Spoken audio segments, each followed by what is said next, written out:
Jaya Shivarajaya here from vitalcoaching.com. The topic for this video is we are being watched. What I mean by that is beyond the veils of our human existence and human civilization. I believe that there are lots of forces at play that are watching over humankind. And watching over doesn't mean controlling, micromanaging, and micro-directing. It means that there are forces at play that have the power to actually see what we are doing as human race, every now and then interfere when it's appropriate, and are going to have been present since the beginning of time in our human evolution. I believe that humankind has been seeded on this planet. It doesn't mean that suddenly humankind was projected over here. No, it means that over progressive evolution of different life forms, that all of them have been progressively seeded and implanted on this earth. Eventually the human consciousness was also transferred and allowed us to evolve from apes and animal kingdom into human kingdom. So the idea is that it's not just an abstract form of God or Deva or deity or absolute or universe. It's not just some abstract entity, intelligence. It's something that is a hierarchy of powers that are permeating the planet and humankind since the beginning of time. And some of these forces, are established, sustaining life on this planet, sustaining the plant kingdom and sustaining the animal kingdom and sustaining, helping us progress with technology and helping us progress as a society. And the idea is that you have angelic powers, angelic forces, angelic hierarchies, alien life forms that might be, mixing or interfering directly with these angelic powers. I don't know. I don't have really a clear identification of that, but it could very well be that we have human-like civilizations that have been watching over humankind since the beginning of time. So the next question is, how do we communicate with this force, or how do we connect and correlate to that? Well, a lot of spiritual practices that we have in place, like prayers, meditations, different forms of energy techniques, and different forms of prayers and invocations that precisely geared towards that. We create religious systems and we create spiritual systems to be able to connect with the invisible, which is beyond the veil. So the rational thinking that we have in us is a rational thinking which allows us to access the mental body. When we start tapping into spiritual awareness or spiritual awakening, we tap into what we could call causal consciousness or Buddhic consciousness or Nirvanic consciousness. So those are different planes of consciousness that take us beyond the limits of the matrix, beyond the limits of our personalities, and allow us to enter into field of collective consciousness. And so what I want to put out there is simply this idea that we are not alone. Of course, that's something that most people have a feeling about it and already accept. But the idea is that we are also being watched. So we create points of connection either through rituals, or through creating temples, or through creating vortexes, or through being impacted and activated individually or as human race, and then eventually, or civilizations, practices, traditions that are going to aim at connecting with these sources of energy. And so what this means is that throughout our human history and at this very time in our existence, we have beings, we have places, locations, traditions, actions that are geared at precisely establishing a little bit of connection beyond the limits of these invisible veils. So the next question that we might have is, why is it that if we are being watched, why is it that these forces are not interacting with us more actively?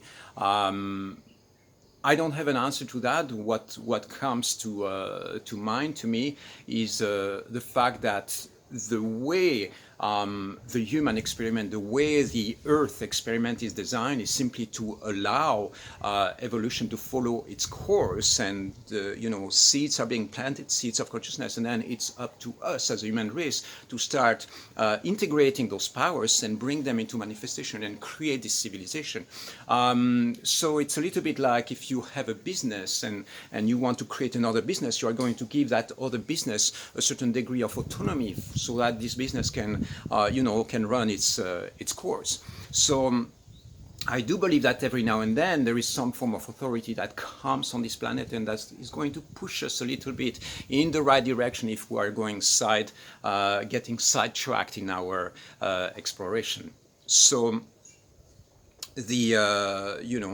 why is it that when this amount of destruction through wars or suffering is is being allowed on this planet? Well, my feeling around that is that life and death, creation, destruction are part of the cycle of existence and creation. So when we look at it from from above and from beyond this limit, when we see a plant dying, for instance, we go, the plant is just dying, and we see that it's part of the cycle of the plant to go through that. So we can qualify that as good or bad.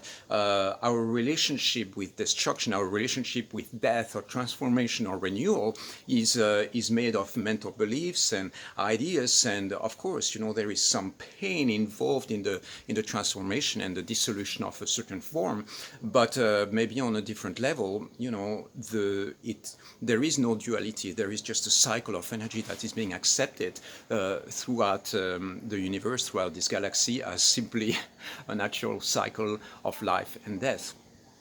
And so that's one possible interpretation. Another possible interpretation is, again, that in this in this sphere, in this bubble in which we are as human race, it is our role to take responsibility and gain power by choosing, by self-determination, and not having other maybe human-like races interfering too much with our evolution. So there is a little bit possibly of interference possible. I believe that the codes, our reasoning abilities, our technologies, the way we are designed as a society, everything that creates the human programs and the human codes, how we are being designed, I believe that all of that is being imprinted in human consciousness in a way that has been done very intentionally and very consciously.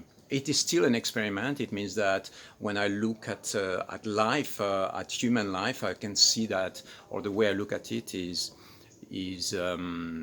life on this planet and humankind is a little bit of an experiment. It's a game that we play within a certain set of rules or guidelines or values, and our job is to keep on evolving and master this reality a little bit, as if we were in a simulation, in a computer simulated reality, a little bit like what you would have in this movie, The Truman Show, but instead of this being just one person, is the totality of humankind is being seen from above, seen from the distance, and we are allowed to make our own choices and allowed to make our own mistakes as well. Let me know if it's a concept or an idea that fits into your mind, into your reality. I'm really curious about your belief system. Do you believe that we have been seeded? Do you believe that we are being watched? By who or what? And the third question is why, if we are being watched, why is it that there isn't a stronger interference from these invisible forces to help us, stay on track with a little bit less, destruction and mistakes as human race? Okay, I love you. I'll see you soon.